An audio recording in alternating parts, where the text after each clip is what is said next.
আসসালামু আলাইকুম। প্রিয় দর্শক, অন্য মঞ্চের আলোচনায় আপনাদের সকলকে আমন্ত্রণ জানাচ্ছি। আসসালামু আলাইকুম রহমতুল্লাহি ওয়া সম্মানিত দর্শক, আজকে যে প্রসঙ্গটি নিয়ে আলোচনা করব সেটি আসলে শিরোনামের সঙ্গে অনেক আধ্যাত্মিকতার সংযোগ রয়েছে। আপনারা যদি বাতিঘরের কথা চিন্তা করেন, in general the light house, যে ঘর থেকে বাতি তৈরি হয়, যে ঘর থেকে বাতির যে আলো, নূর যেটি বের হয়, সেটিকে সাধারণত বাতিঘর বলা হয়। একেবারে যদি সাদা মাটাভাবে আপনি লাইট হাউস ধরেন, তাহলে লাইট হাউস বলতে সমুদ্রের কিনারে বা পোতাশ্রয়ের কাছাকাছি, যেমন ধরুন আলেকজান্দ্রিয়া বা ধরুন হরমুজ প্রণালী। তো মধ্যযুগে যখন জাহাজ চলাচল করতো, তো গভীর রাতে এ সকল প্রণালীর ভেতরে আলো জ্বালানো হতো এবং সেই আলো দেখে রাতের অন্ধকারে নাবিকরা দিশা খুঁজে পেত এবং ওখান থেকে মূলত লাইট হাউস শব্দটি এসছে।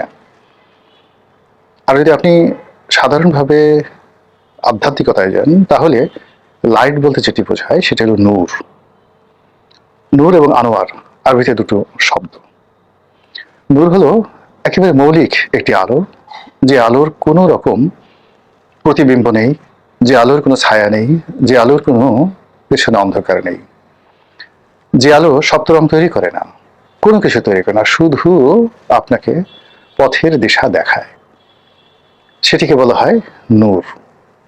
আর আনোয়ার হলো অনেকগুলো আলো, আলোর সংমিশ্রণ, বহু বচন।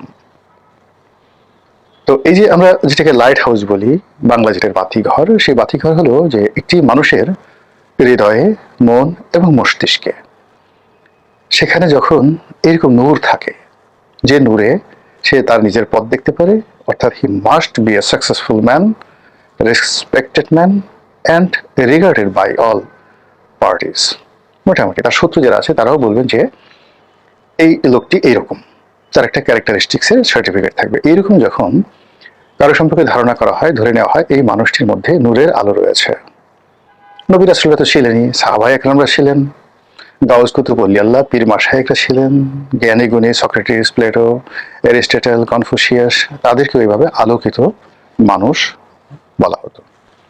আমাদের বাংলাদেশ আব্দুল্লাহ আবু সাইদ স্যার আছেন, অধ্যাপক, তিনি এই আলোকিত মানুষ, enlighten man and no man, এগুলো তৈরি করার জন্য দীর্ঘদিন ধরে লড়াই করে যাচ্ছেন। সেই যে তার বাতিঘর, লাইট হাউস, বিশ্ব সাহিত্য কেন্দ্র, এটা নিয়ে রিসেন্টলি খুব বিতর্ক হচ্ছে। তো মানুষ যে আলোকিত হয়, সে আলোকিতের মধ্যে অবশ্যই জ্ঞান অর্জন, বই পড়া, এটা গুরুত্বপূর্ণ, কিন্তু এতে আপনার আলো আসবে না। জ্ঞানের সবচেয়ে বড় বিপদ হলো ভুলে যাওয়া, আর তার চেয়ে বড় বিপদ হলো আপনি যে জ্ঞান অর্জন করেছেন, সেই জ্ঞান অর্জন অনুযায়ী আপনি আপনার চরিত্র গঠন করেননি। খুব ভালো ভালো কথা বলেন, কিন্তু ব্যক্তিগত জীবনে নামাজ পড়েন না, অন্যের হক নষ্ট করেন, ফাঁক ফোকর দিয়ে কি করে অন্যের সম্পত্তি হরণ করা যায়, মাগনা খাওয়া যায়, পরিশ্রম না করে শুধুমাত্র বিলাসিতা করা যায় অন্যের অর্থের বৃত্ত দিয়ে। এই মানুষগুলোর যত জ্ঞান থাকুক না কেন, তারা কখনো আলোকিত মানুষ হয় না। তো আমাদের এই সমাজে যারা আলোকিত মানুষ, বিভিন্ন সময় রাজনীতিতে, অর্থনীতিতে তারা অনেক কিছু বিতরণ করেন। যেমন ধরেন জামিলুর রেজা চৌধুরী নামক একজন অধ্যাপক ছিলেন, আলোকিত মানুষ। প্রফেসর আহমেদ শরীফ, ধর্মকর্ম যাই থাকুক না কেন, আলোকিত মানুষ, শুধু দিয়ে গেছেন এই পৃথিবীকে।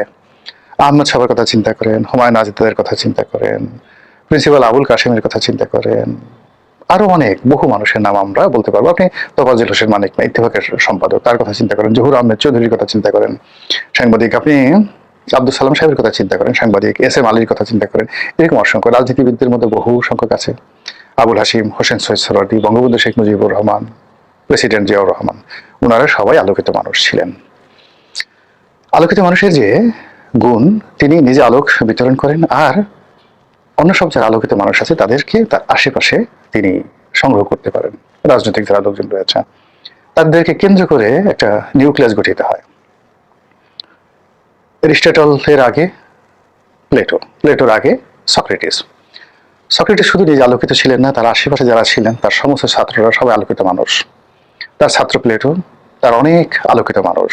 প্লেটোর দ্য একাডেমি, তিনি যে বিশ্ববিদ্যালয় প্রতিষ্ঠা করেছেন, দ্য একাডেমি, প্রাচীন দুনিয়ার কিংবদন্তি। প্লেটোর পরে অ্যারিস্টটল, এইগুলো দার্শনিকদের আলোকিত মানুষ। রাজনীতিতে চিন্তা করেন, আমরা সেই মহাকাব্যের রামের কথা বলি, লক্ষণের কথা বলি, কিংবা ধরুন পঞ্চপাণ্ডবের কথা বলি, মুঘলদের মধ্যে, সুলতানি আমলের দাসদের মধ্যে, দাস ডাইনেস্টি যেটা বলা হয়, সুলতানি ডাইনেস্টি বলা হয়, অটোম্যানদের মধ্যে, আব্বাসীদের মধ্যে, উমাইয়াদের মধ্যে, পৃথিবীর বড় বড় যে ডাইনেস্টিগুলো তৈরি হয়েছে মুসলিম এবং অন্যান্য খ্রিস্টানদের মধ্যেও, সেখানে যারা আলোকিত রাজাবাদশাহ ছিলেন রোমান সাম্রাজ্যে, তাদের প্রথম গুণ ছিল তারা বেছে বেছে যে জুয়েলগুলো রয়েছে সারা দুনিয়াতে, শুধু তাদের রাষ্ট্র নয়, সারা দুনিয়াতে যত জুয়েল আছে, জুয়েল মানে রত্ন, সেই রত্নদেরকে নিয়ে আসতেন, তাদেরকে মন্ত্রী মিনিস্টার বানাতেন এবং তাদেরকে মানে যুদ্ধ শিখাতেন, অনেকের কমান্ড দিতেন। আপনি চিন্তা করেন, বিখ্যাত পণ্ডিত আবুল ফজল,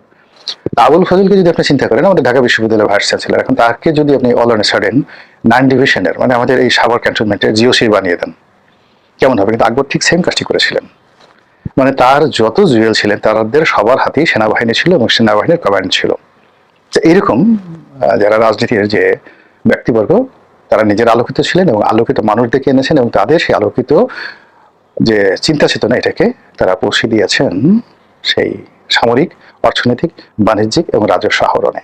ফলে রাষ্ট্র শত শত বছর টিকে থাকতো।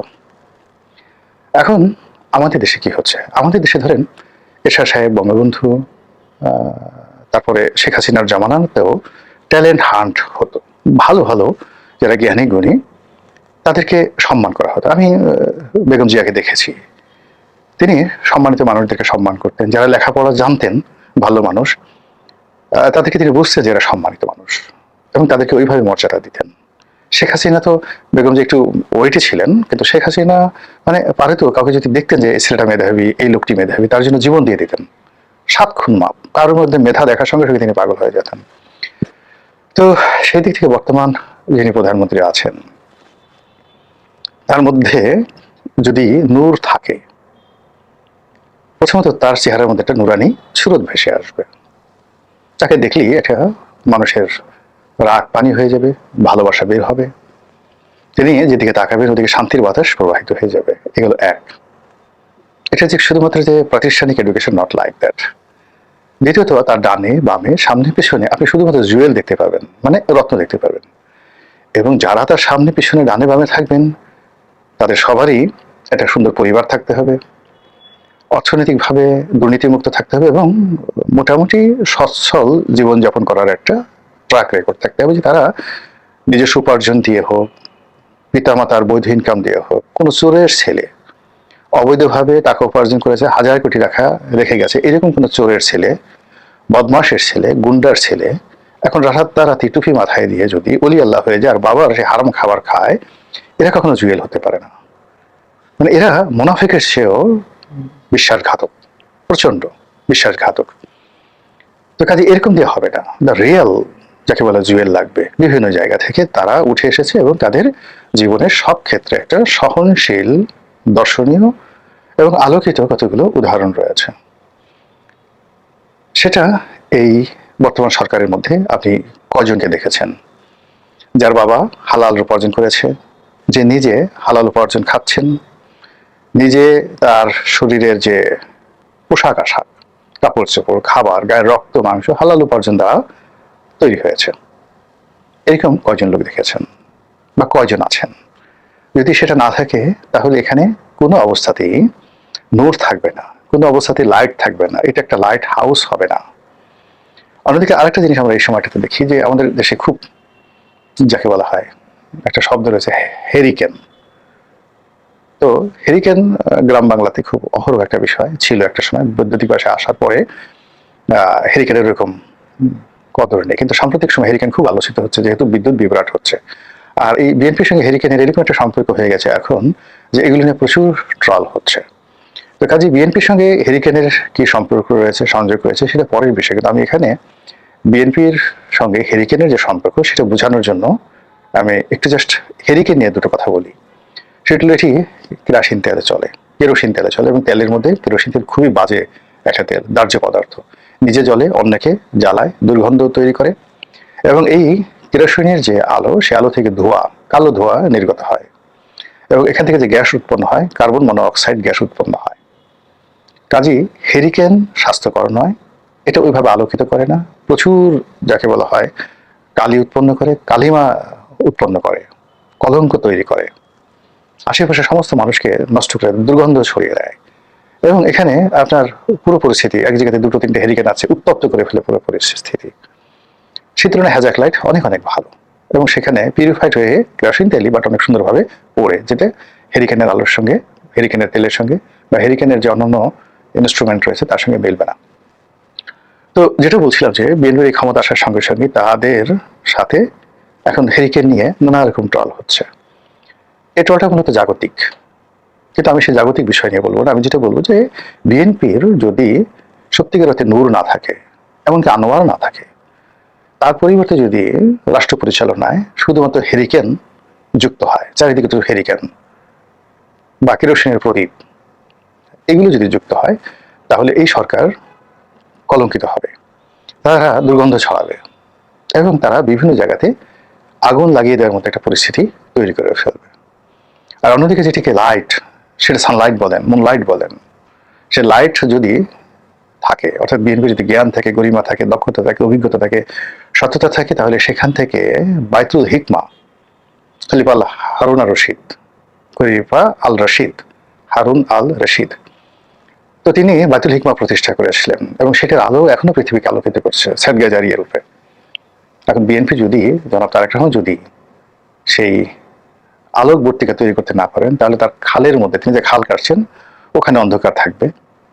তিনি যে ফ্যামিলি কার্ড দিচ্ছেন সেই ফ্যামিলি কার্ডে অন্ধকার থাকবে। এবং ইতিমধ্যে আপনারা দেখেছেন যে ফ্যামিলি কার্ডের লোভ দেখিয়ে বহু নারীকে ধর্ষণ করা হয়েছে।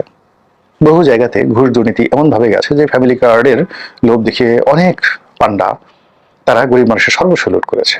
আসলে ফ্যামিলি কার্ড কি, কত টাকা পাবে ইত্যাদি মানে পরের বিষয়। এই যে সরকারের প্রধানের পক্ষ থেকে বলা হয়েছে ফ্যামিলি কার্ড দেওয়া হবে, মানুষজন মনে করছে যে এটা একটা ম্যাজিক কার্ড, যেটা ঘষা দিয়ে শুধু টাকা টাকা আর টাকা। এই জন্য মানুষ পাগলের মতো ছুটে বেড়াচ্ছে।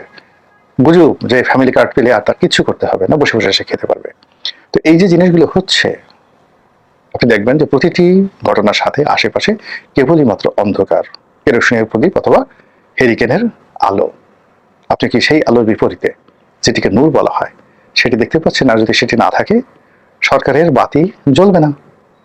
2 নম্বর হলো যে সরকার যারা চালাচ্ছে দল, দলের অবস্থা আরো খারাপ হবে। এর কারণ হলো সরকারের সঙ্গে দেশি শক্তি আছে, বিদেশি শক্তি আছে, আমলাতন্ত্র আছে, কিন্তু দল তো অ্যাবসলিউটলি বিএনপি যারা করে তাদেরই। তো সেখানে যদি দলের কেন্দ্রে আলোকবর্তিকা না থাকে, সেখানে যদি নূর না থাকে, সেখানে যদি চরিত্র না থাকে, সততা না থাকে, ন্যায়পরায়ণতা না থাকে, গুন্ডা থাকে, বদমাশ থাকে, স্যাসুর থাকে, জুয়ারি থাকে, মদখোর থাকে, গাঁজাখোর থাকে, জেনাকার থাকে, ব্যভিচারী থাকে, তাহলে সেখান থেকে কি বের হবে? পুজ, দুর্গন্ধ, সবকিছু। এবং সেই দুর্গন্ধ পুজ গিয়ে দলকে কিভাবে কলুষিত করবে, এটা বোঝার জন্য খুব বেশি পাণ্ডিত্যের দরকার হয় না।